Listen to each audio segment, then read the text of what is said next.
दिल्ली का लौह स्तंभ बस एक पुराना खंडहर नहीं है, यह भारतीय धातुकर्म की एक अद्भुत उपलब्धि है और हमारे पूर्वजों की प्रतिभा का प्रमाण है। सदियों से इस विशाल स्तंभ ने इतिहासकारों, पुरातत्वविदों और वैज्ञानिकों को समान रूप से आकर्षित किया है। समय और जंग का सामना करने की इसकी क्षमता ने इसे आश्चर्य और वैज्ञानिक जांच का विषय बना दिया है। स्तंभ का अस्तित्व प्राचीन धातुकर्म की हमारी समझ को चुनौती देता है। यह प्राचीन भारतीयों की तकनीकी क्षमताओं और पदार्थ विज्ञान की उनकी समझ के बारे में सवाल उठाता है। साम्राज्यों के खंडहरों के बीच खड़ा यह साधारण सा स्तंभ अपने भीतर ऐसे रहस्य रखता है जो आज भी लोगों को आकर्षित और प्रेरित करते हैं। लौह स्तंभ दिल्ली के महरौली में कुतुब परिसर में स्थित है। यह स्तंभ भारतीय धरोहर का एक महत्वपूर्ण हिस्सा है और इसकी ऐतिहासिकता और स्थापत्य कला के कारण यह विश्व भर में प्रसिद्ध है। यह परिसर यूनेस्को की विश्व धरोहर स्थल है, जो इसे और भी महत्वपूर्ण बनाता है। यहाँ हर साल लाखों पर्यटक आते हैं, जो इसकी भव्यता और इतिहास को निहारने आते हैं, जो भारतीय इतिहास के विभिन्न कालों की स्थापत्य शैलियों का मिश्रण प्रदर्शित करता है। यहाँ की इमारतें और संरचनाएं विभिन्न शासकों और समय की कहानियों को बयां करती हैं। हालांकि स्तंभ के निर्माण की सही तारीख पर बहस होती रहती है, लेकिन यह निश्चित है कि यह स्तंभ प्राचीन भारतीय धातुकला का एक अद्वितीय उदाहरण है। इसके निर्माण में उपयोग की गई तकनीकें आज भी वैज्ञानिकों और इतिहासकारों को हैरान करती हैं। लेकिन सबसे व्यापक रूप से स्वीकृत सिद्धांत इसे गुप्त काल में 4वीं शताब्दी ईस्वी के आसपास रखता है। गुप्त काल को भारतीय इतिहास का स्वर्ण युग माना जाता है और इस स्तंभ का निर्माण उस समय की उन्नत धातुकला और शिल्प कला का प्रमाण है। यह तिथि स्तंभ के ब्राह्मी लिपि में लिखे शिलालेख पर आधारित है। ब्राह्मी लिपि प्राचीन भारत की प्रमुख लिपियों में से एक है और इस पर लिखे गए शिलालेख हमें उस समय की भाषा और लेखन शैली के बारे में जानकारी देते हैं। शिलालेख में एक शक्तिशाली राजा का उल्लेख है, जो उस समय के राजनीतिक और सामाजिक परिदृश्य को दर्शाता है। यह शिलालेख हमें उस समय के शासकों की शक्ति और उनके धार्मिक विश्वासों के बारे में भी बताता है, जिसकी पहचान कुछ विद्वानों ने गुप्त वंश के एक प्रमुख शासक चंद्रगुप्त द्वितीय के रूप में की है।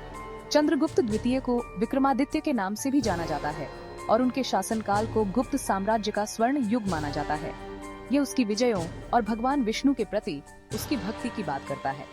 चंद्रगुप्त द्वितीय ने अपने शासनकाल में कई महत्वपूर्ण विजय प्राप्त की और वे भगवान विष्णु के परम भक्त थे।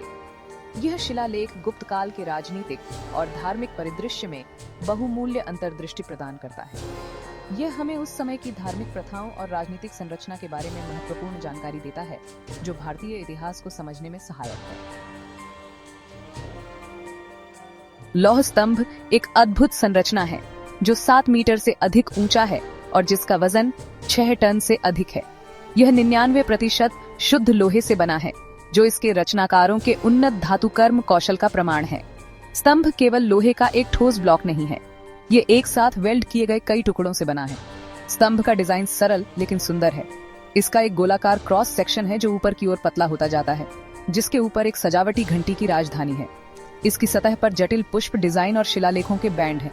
स्तंभ का भव्य आकार इसकी कलात्मक अलंकरणों के साथ मिलकर इसे प्राचीन भारतीय शिल्प कौशल का एक आकर्षक उदाहरण बनाता है। सदियों से लौह स्तंभ मिथकों और किंवदंतियों में घिरा हुआ है। एक लोकप्रिय धारणा यह है कि यह स्तंभ कभी किसी बहुत बड़ी संरचना, शायद किसी महल या मंदिर का हिस्सा था। एक और कहानी में दावा किया गया है कि यह स्तंभ उस स्थान को चिन्हित करता है जहां कभी एक पौराणिक नाग राजा रहता था। शायद सबसे स्थायी मिथक यह है कि यह स्तंभ चमत्कारिक रूप से जंग रहित है। हालांकि यह पूरी तरह सच नहीं है, फिर भी स्तंभ का जंग का प्रतिरोध वास्तव में उल्लेखनीय है। इसने स्तंभ के जादुई गुणों और दैवीय शक्तियों से इसके संबंध के बारे में कई लोक कथाओं को जन्म दिया है। भाग 5, धातुकर्म का चमत्कार। लौह स्तंभ की लंबी उम्र का रहस्य इसकी अनूठी धातुकर्म संरचना और जिस प्रक्रिया से इसे बनाया गया था उसमें निहित है। यह स्तंभ न केवल एक ऐतिहासिक धरोहर है, बल्कि प्राचीन भारतीय धातुकर्म कौशल का एक अद्वितीय उदाहरण भी है। हाल के वैज्ञानिक अध्ययनों से पता चला है कि स्तंभ की सतह मिसावाइट की एक पतली सुरक्षात्मक परत से ढकी हुई है। मिसावाइट एक दुर्लभ लौह ऑक्साइड जो स्तंभ को जंग से बचाने में महत्वपूर्ण भूमिका निभाता है। यह परत कई कारकों के संयोजन के कारण बनती है, जिसमें लोहे की उच्च फास्फोरस सामग्री, फोर्जिंग प्रक्रिया और पर्यावरणीय जोखिम शामिल हैं। इन कारकों का संयोजन एक अद्वितीय रासायनिक प्रतिक्रिया उत्पन्न करता है जो मिसावाइट परत का निर्माण करता है। लोहे की उच्च फास्फोरस सामग्री जो प्राचीन भारतीय धातुकर्मियों द्वारा उपयोग की जाती थी, इस परत के निर्माण में महत्वपूर्ण भूमिका निभाती है। फास्फोरस लोहे को अधिक टिकाऊ और जंग प्रतिरोधी बनाता है। फोर्जिंग प्रक्रिया, जिसमें लोहे को उच्च तापमान पर गर्म किया जाता है और फिर आकार दिया जाता है, भी इस परत के निर्माण में सहायक होती है। इसके अलावा पर्यावरणीय जोखिम जैसे कि नमी और ऑक्सीजन की उपस्थिति भी इस प्रक्रिया में योगदान करते हैं। मिसावाइट एक अवरोधक के रूप में कार्य करता है। नमी और ऑक्सीजन को नीचे के लोहे तक पहुंचने से रोकता है और इस प्रकार जंग के निर्माण को रोकता है। यह परत स्तंभ को सदियों तक संरक्षित रखने में मदद करती है।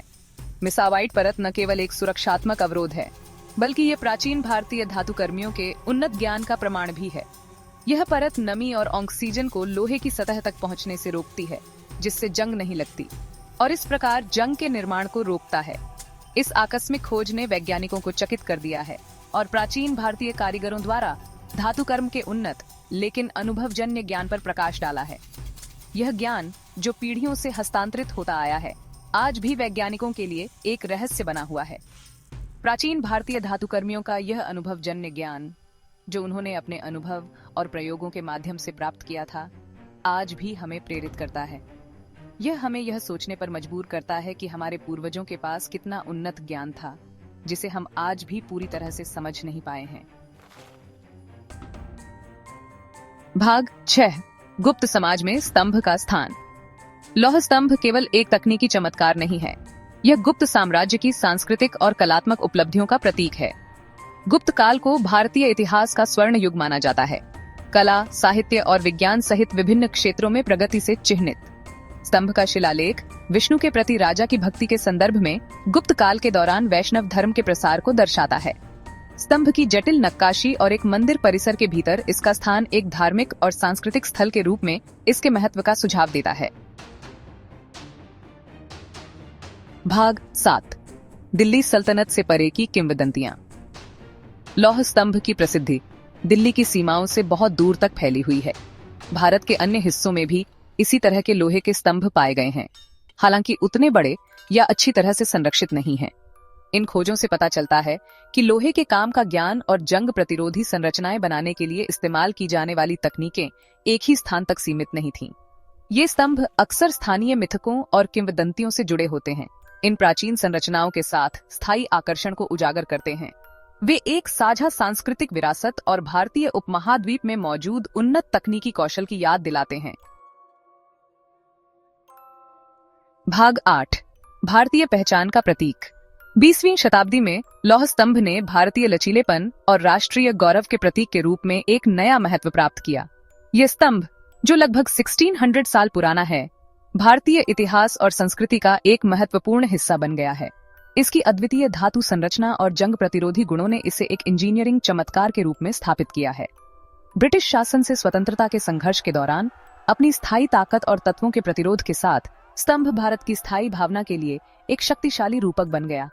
स्वतंत्रता संग्राम के दौरान यह स्तंभ भारतीयों के लिए प्रेरणा का स्रोत था, जो उन्हें अपने संघर्ष में अडिग रहने की याद दिलाता था। यह न केवल एक ऐतिहासिक धरोहर है, बल्कि एक जीवंत प्रतीक भी है, जो भारतीयों के अदम्य साहस और दृढ़ संकल्प को दर्शाता है। अशोक स्तंभों के विपरीत, जो एक शक्तिशाली सम्राट द्वारा अपने आदेशों को फैलाने के लिए बनाए गए थे, लौह स्तंभ की उत्पत्ति समय की धुंध में डूबी हुई है। यह रहस्य और अनिश्चितता इसे और भी आकर्षक बनाते हैं। यह स्तंभ न केवल प्राचीन भारतीय धातुकला का एक उत्कृष्ट उदाहरण है, बल्कि यह भी दर्शाता है कि कैसे भारतीय सभ्यता ने विज्ञान और प्रौद्योगिकी में उन्नति की थी। किसी एक शासक या राजवंश के लिए निश्चित श्रेय का अभाव ने स्तंभ को एक साझा भारतीय पहचान के प्रतीक के रूप में अपनाना आसान बना दिया, जो क्षेत्रीय और धार्मिक मतभेदों को पार करता है। यह स्तंभ सभी भारतीयों के लिए गर्व का प्रतीक है, चाहे वे किसी भी पृष्ठभूमि से हों। यह हमें याद दिलाता है कि हमारी विविधता में ही हमारी शक्ति निहित है, और यह कि हम सभी एक साझा इतिहास और संस्कृति के धागों से जुड़े हुए हैं। भाग 9, एक विरासत का संरक्षण। आज लौह स्तंभ को नई चुनौतियों का सामना करना पड़ रहा है, मुख्य रूप से प्रदूषण और उस स्थल पर आने वाले पर्यटकों की भारी संख्या से। दिल्ली में वायु प्रदूषण में वृद्धि स्तंभ की सुरक्षात्मक मिसावाइट परत के लिए खतरा है। इस प्राचीन चमत्कार को संरक्षित करने के लिए एक बहुआयामी दृष्टिकोण की आवश्यकता है।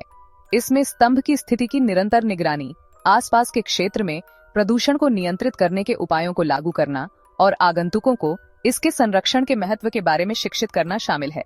ये सुनिश्चित करना हमारी जिम्मेदारी है कि हमारे पूर्वजों की प्रतिभा का यह प्रमाण आने वाली पीढ़ियों को प्रेरित करता रहे।